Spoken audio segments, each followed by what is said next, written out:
လူလောကရောက်လာတဲ့ပုဂ္ဂိုလ်တယောက်ကတဏ္ဍာနဲ့ကုသိုလ်များများလုပ်ဖို့ပြောတာ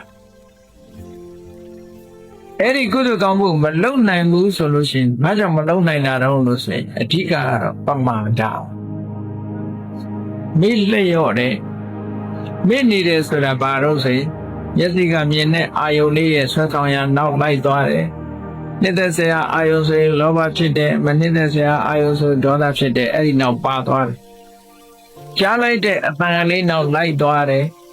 ရတဲ့အနံ့ကလေးနောက်လိုက်သွားတယ်တရက်နေရတဲ့အရသာလေးနောက်လိုက်တယ်ထိတွေ့ရတဲ့အထိတွေ့နောက်လိုက်သွား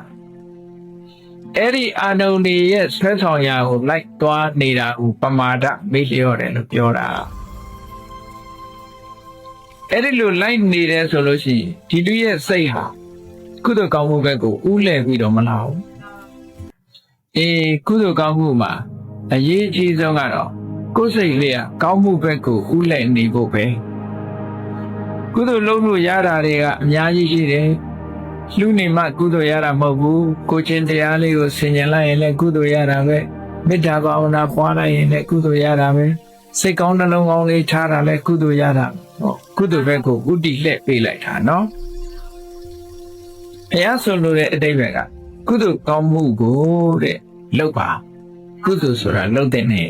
နော်